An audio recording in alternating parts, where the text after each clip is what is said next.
एक मिनट के लिए सोचिए, दिल्ली में पॉल्यूशन और हरियाणा में ग्राउंड वाटर की समस्या और राजस्थान में पानी की कमी, और सब कुछ एक ही चीज से जुड़ा है, अरावली पर्वत श्रृंखला से। लेकिन पिछले महीने ही सुप्रीम कोर्ट ने एक फैसला लिया जिसमें 2 मिलियन साल पुरानी श्रृंखलाओं को लगभग 90% नष्ट किया जाएगा।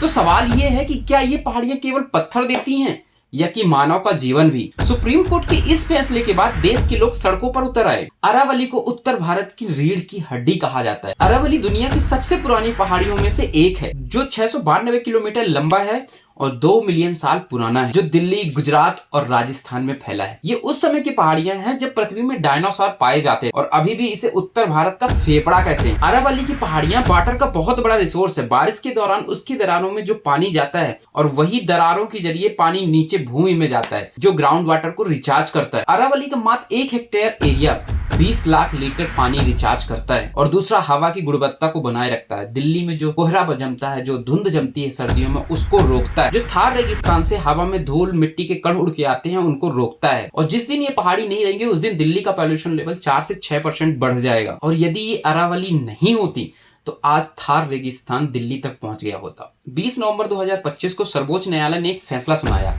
जिसमें उन्होंने अरावली पहाड़ियों की डिफिनेशन को बताया। अरावली पहाड़ियों की डिफिनेशन बताई कि जो 100 मीटर से ऊंची पहाड़ियां उन्हें अरावली पहाड़ी कहा जाएगा, 100 मीटर से नीचे उन्हें अरावली पहाड़ी नहीं कहा जाएगा। अब इस डिफिनेशन के हिसाब से सवाल यह उठता है कि आखिर फर्क क्या पड़ता है। राजस्थान में कुल अरावली पहाड़ियां 12,081 हैं और जिनकी हाइट 100 मीटर से ज्यादा है वह केवल 1,048 ही पहाड़ियां हैं। बाकी 90% जो पहाड़ियां हैं उनकी हाइट 100 मीटर से कम है। मतलब इसका मतलब कि 90% जो पहाड़ियां वो अरावली है ही नहीं, क्योंकि जो ग्राउंड वाटर को पुनः रिचार्ज करती, जो प्रकृति के इकोसिस्टम को मेंटेन करके रखती है। अब गवर्नमेंट का कहना है कि हमने एक क्लासिफिकेशन दिया है, एक डिफिनेशन दिया है कि कौन सी पहाड़ियों में खनन किया जाना चाहिए और कौन सी पहाड़ियों में खनन नहीं किया जाना चाहिए।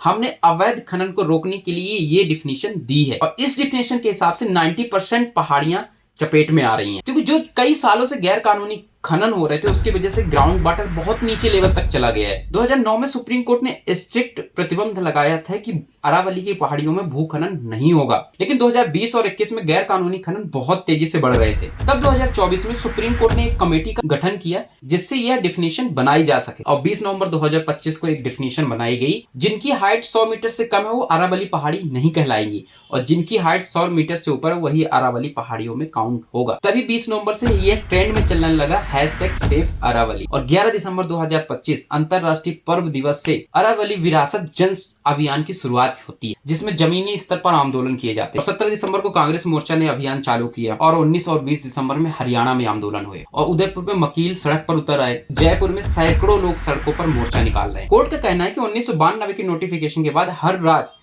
अपने हिसाब से भू खनन कर रही थी, उसका कोई डिफिनेशन नहीं था। उसी डिफिनेशन को एक क्लासिफिकेशन देने के लिए हमने ऐसी डिफिनेशन बनाई और जिसकी वजह से ऐसी डिफिनेशन तैयार हुई जिसमें से 90% अरावली खतरे में आ गई है, जो एनवायरनमेंट के लिए बहुत ही बड़ा खतरा है, जिससे 2 मिलियन साल पुरानी पर्वत श्रृंखला खतरे में आ गई। राजस्थान के महेंद्रगढ़ में 2000 फीट गहरा गड्ढा सूख गया। किसानों को 300 फीट मीटर गहरी बोरिंग करवानी पड़ी और अरावली का यह सुरक्षा कवच टूटने के बाद 4 से 6% दिल्ली का कोहरा बढ़ जाएगा और अरावली का यह सुरक्षा कवच टूटा तो आने वाले समय पे दिल्ली धीरे धीरे रेगिस्तान में कन्वर्ट हो जाएगी। किसान की फसलें बर्बाद हो जाएंगी, युवा का भविष्य बर्बाद हो जाए। सरकार का ये 50 साल का विकास 2 अरब साल पुरानी श्रृंखला को गायब कर देगा। विज्ञान कहता है छोटी पहाड़ियां भी बहुत महत्वपूर्ण होती हैं। अरावली जो उत्तर भारत का फेफड़ा कहा जाता है वह आज उसका अस्तित्व खतरे में। आप क्या देना चाहोगे अपने बच्चों को कि अरावली की हरियाली या रेगिस्तान? कमेंट करके जरूर बताओ।